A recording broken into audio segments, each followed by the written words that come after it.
Et si le conflit n'était pas le problème, mais la façon dont on l'accueille, dont on le vit? Le conflit, c'est quelque chose qui peut faire peur, parce qu'on l'associe à la rupture, au rejet et à la perte du lien. Alors, on l'évite, on se tait, ou justement, au contraire, on explose. Dans cet épisode, je t'invite à regarder le conflit autrement. Non pas comme un échec relationnel, mais plutôt comme un révélateur. Pourquoi les conflits sont inévitables? Il faut savoir que dès qu'il y a deux personnes, il y a deux histoires, il y a deux sensibilités, il y a deux manières de voir le monde. On le dit souvent, il y a autant de versions que de personnes dans une situation compliquée. Et c'est vrai, parce qu'en fait, on ne voit pas les choses de la même manière. Parce qu'on n'a pas le même vécu, parce qu'on n'a pas les mêmes ressentis, on n'a pas la définition des mêmes mots, et aussi parce que l'autre va communiquer de manière à ce qu'on ne sait pas comment l'autre va réagir. C'est pour ça que des fois, les conflits sont inévitables.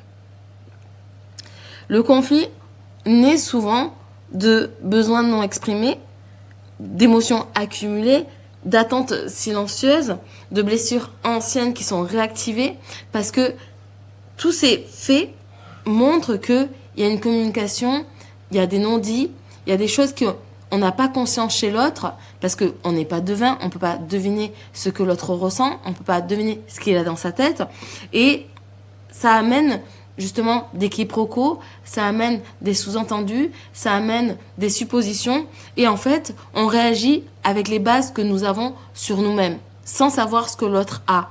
Et en fait, quand on n'exprime pas, quand justement on cumule beaucoup d'émotions, eh ben ça n'aide pas non plus.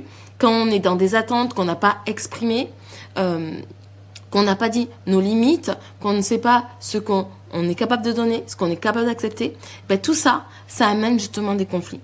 Le conflit, en fait, ce n'est pas le signe que quelque chose va mal, d'accord? C'est juste qu'il est souvent le signe que quelque chose cherche à être entendu. Ce qui aggrave justement un conflit, et parfois sans qu'on s'en rende compte, c'est qu'un conflit dégénère rarement à cause du sujet de base, du sujet de départ. Il dégénère à cause de l'accusation de l'autre, du reproche, du ton employé, du mépris parfois, et le non-respect des émotions de l'autre ou de soi.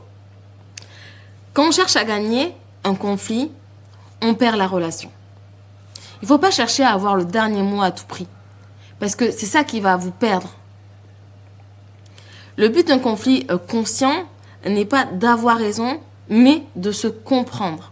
Quand on a un conflit, aussi difficile qu'il soit, il faut chercher à comprendre l'autre et à se faire comprendre. Je vais vous donner les bases d'une gestion de conflit que je dissène. Il y en a 4. La première, c'est revenir à soi avant de parler. Avant de répondre, demande-toi 2 choses. Qu'est-ce que je ressens vraiment à ce moment-là? Et qu'est-ce que ça touche en moi quand, justement, on a ce genre de conflit, quand on a ce genre de discussion, quand il me parle avec ces mots, avec ce ton, qu'est-ce que ça fait ressortir chez moi? La base numéro 2, c'est parler de soi, pas contre l'autre. D'accord? Le tu qui tue, c'est pas bon. Tout est dit dans le tu qui tue. Il vaut mieux exprimer un « je me sens un peu triste, je me sens délaissé » plutôt qu'un « tu es toujours en train de me faire des reproches, tu es toujours sur mon dos ». Parce que ça n'aide pas. C'est le tu qui tue. Et ça n'a rien de sain d'accuser l'autre. De faire des suppositions sur ce que l'autre peut ressentir, sur pourquoi il a fait. Voilà. Des fois, comme je disais tout à l'heure, il y a des choses qui sont non exprimées et du coup, on ne peut pas faire des choses sans savoir certaines choses. La base numéro 3, c'est écouter sans interrompre. Parce que même si tu n'es pas d'accord avec ce que l'autre dit, il faut chercher à comprendre. Parce que comprendre ne veut pas dire prouver. Et souvent, dans les discussions, on cherche à prouver que nous avons raison, à chercher à prouver que l'autre a tort, alors qu'on ne cherche pas à comprendre ce qu'essaye de nous dire l'autre. Donc, écoutez vraiment sans interrompre l'autre. Et ça ne veut pas dire, comme je vous ai dit, d'être d'accord, mais juste de l'écouter. La base numéro 4, c'est respecter le rythme. Alors, parfois, il faut une pause. Il faut savoir faire une pause. Bon, je sais qu'on dit que faire une pause, c'est fuir, c'est une fuite, alors que pas du tout. C'est juste se réguler. Il est important de prendre du temps avant justement d'avoir ce genre de discussion, parce que quand on est sur le vif du sujet, quand on est en colère, quand on ne va pas au fond des choses, on exprime ce qui nous traverse par la tête et parfois nos mots dépassent nos pensées. Et en fait, prendre ce temps, prendre ce recul-là sur cette situation permet justement de désembuer cette colère et de laisser que ce qui est important.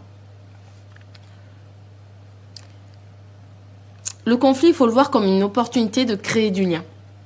Parce qu'un conflit bien traversé peut justement renforcer la confiance qu'on a en soi, mais surtout en l'autre.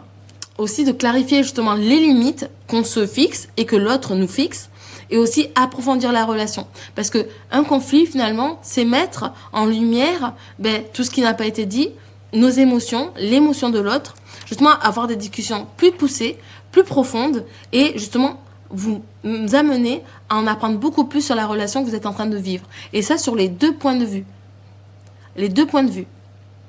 Quand chacun se sent écouté, en fait, le conflit devient un espace de réparation.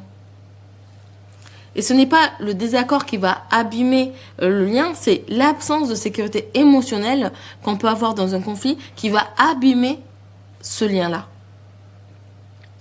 Je vais te faire un mini rituel pour traverser un conflit. La prochaine fois qu'un conflit apparaît, moi, ce que je t'invite à faire, c'est de respirer. Déjà. Alors, on dit souvent, tourne ta langue 7 fois dans sa bouche. Ça marche aussi, mais c'est juste que il faut que tu prennes le temps. Prends le temps, 5 secondes, même pas.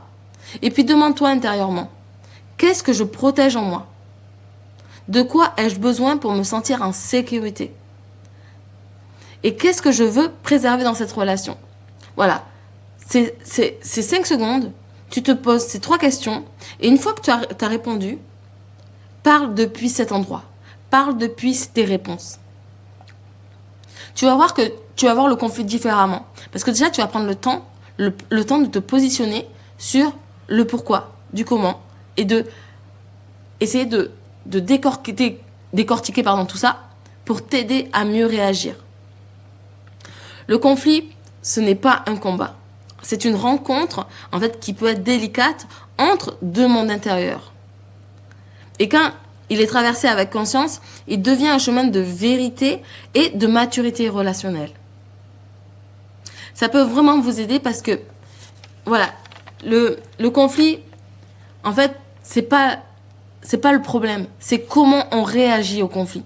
D'accord? Comment on le reçoit, comment on l'accepte qui fait la différence. Si cet épisode t'a parlé, partage-le ou laisse un commentaire et n'oublie pas de t'abonner. D'ici là, rappelle-toi, un conflit n'a pas besoin d'être violent pour être vrai. On se retrouve très vite pour un prochain épisode.